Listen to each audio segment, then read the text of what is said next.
अस्सलाम वालेकुम students, welcome to my YouTube channel. Kindly subscribe कीजिएगा। जैसे कि लास्ट लेक्चर में हमने physics 10th class chapter number 1 में हम कुछ डेफिनेशंस कर चुके हैं। Mass attach to a spring और सिंपल पेंडुलम से रिलेटेड हमने वाइब्रेशन, टाइम पीरियड वगैरह देखा था।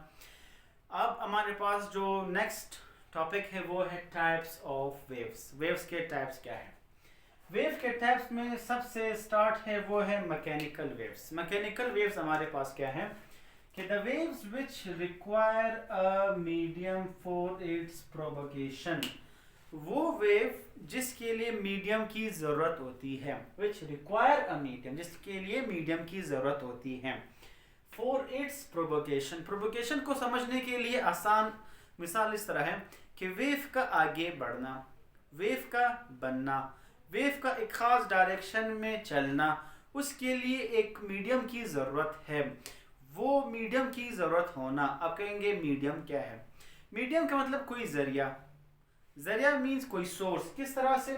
अब इसके लिए आसान मिसाल है हमारे पास, जैसे कि साउंड वेव्स है। साउंड वेव, दो बंदे बात कर रहे हैं तो ये साउंड वेव्स की शक्ल में होती हैं। अब वेव्स के, साउंड वेव्स के लिए मीडियम की ज़रूरत है। मीडियम मीन्स एक ख़ास सोर्स की ज़रूरत है, एक ख़ास ज़रिए की ज़रूरत है। वो क्या हो सकती है? वो मीडियम, वो सोर्स, वो ज़रिया क्या है कि अगर वो ना हो तो आप साउंड नहीं सुन सकते। तो साउंड के लिए वो एक चीज़ है जो लाजमी है, जिसको हम कहते हैं मीडियम है। ये एक वो है हमारे पास हवा। हवा मीन्स हमारे पास है हियर। क्या हवा तो लाजमी है।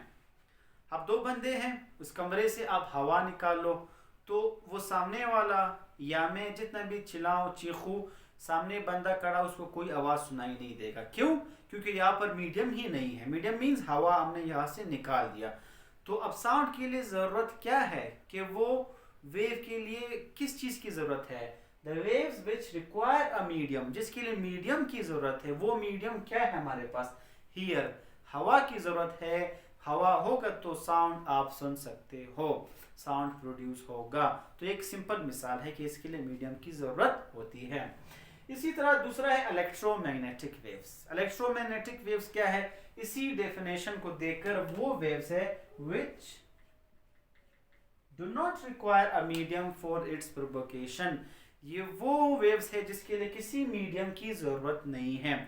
आसान मिसाल जैसे कि आपके पास टीवी वेव्स है, रेडियो के वेव्स है, इसके लिए तो किसी मीडियम की ज़रूरत नहीं है। मीन्स अगर हवा हो ना हो, क्या टीवी या इसके वेव्स पर कोई फ़र्क पड़ते हैं, या इसके रेडियो वेव्स पे कोई फ़र्क पड़ा है? अगर हवा ना हो तो इससे कोई ताल्लुक नहीं है। तो इसके लिए किसी मीडियम की ही ज़रूरत नहीं है। वो है इलेक्ट्रोमैग्नेटिक वेव्स। मजीद इन दोनों में, ये चूंकि कोर्स में इतना नहीं है, हम मैकेनिकल वेव्स ही कोर्स में है कि the types of mechanical waves. Mechanical waves के मजीद हमारे पास दो टाइप्स है। एक टाइप है ट्रांसवर्स वेव्स। ट्रांसवर्स वेव्स हमारे पास क्या है कि the waves in which the particle of medium, means जो मीडियम के पार्टिकल्स है, पार्टिकल मीन जैसे कि जर्रे, वो किस तरह हो। मीन्स सिंपल एक वेव है, वो किस डायरेक्शन में हो, जिसको हम ट्रांसवर्स कहते हैं, या वेव्स किसी और डायरेक्शन में हो, जिसको हम कहते हैं कंप्रेशनल वेव्स। तो वो वेव्स जिसका डायरेक्शन या जिसका शेप या जिसका रुख किस तरह हो कि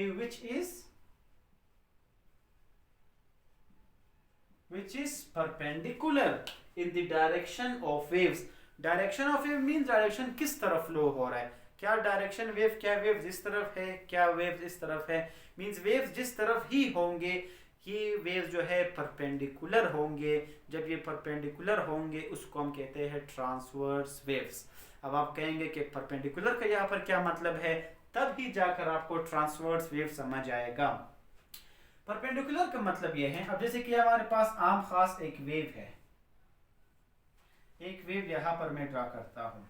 एक वेव है हमारे पास, ये एक वेव है हमारे पास, ये। अब वेव समझना, वेव्स के साथ कुछ और चीज है इंपॉर्टेंट जो मैं समझाने चाहूंगा अभी।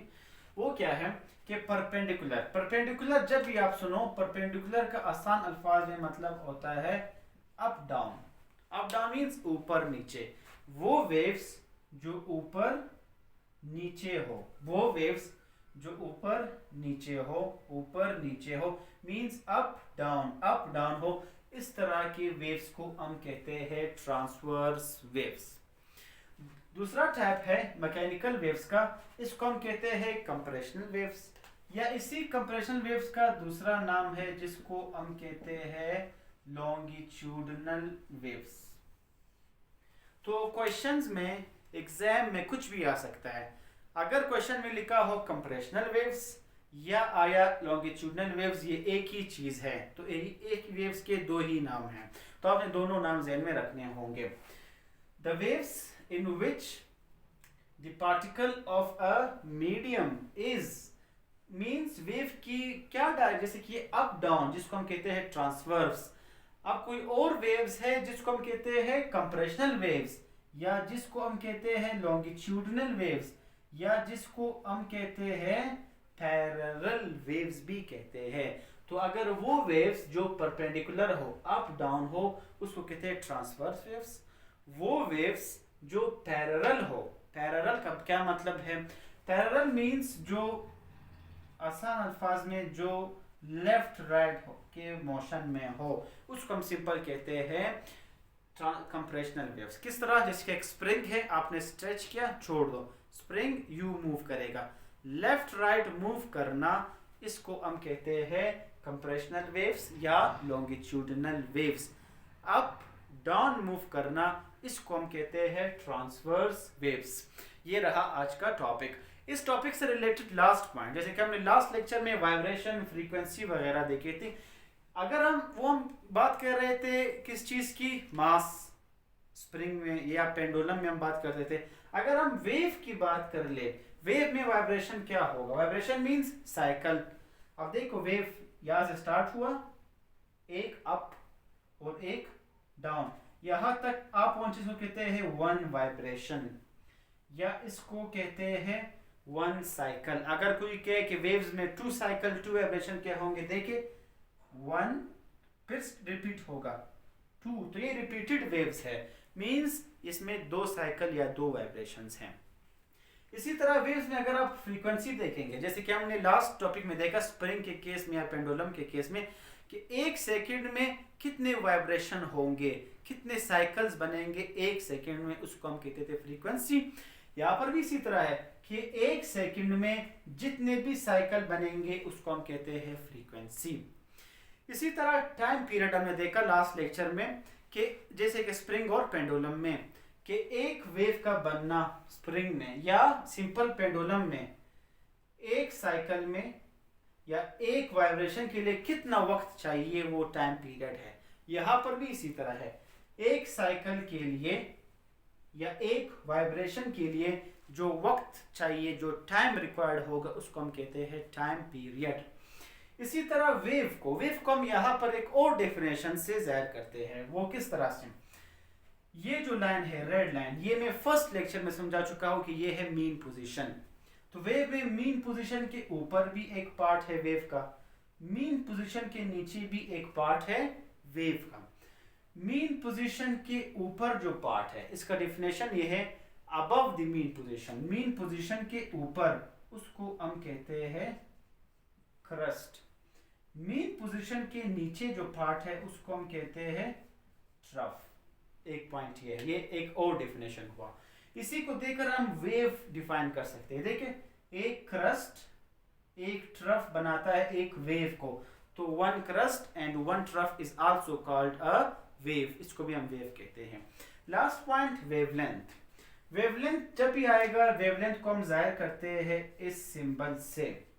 इस सिंबल को हम कहते हैं लैम्डा। वेवलेंथ को हम इस सिंबल से जाहिर करते हैं, इसको कहते हैं लैम्डा। लैम्डा क्या है, ये एक फासला है, एक डिस्टेंस है। किस चीज का डिस्टेंस है, इट इज दी, ये तो ये है कि एक डिस्टेंस है, फासला किसके दरमियान, बिटवीन टू कंसेक्यूटिव क्रस्ट्स और ट्रफ्स।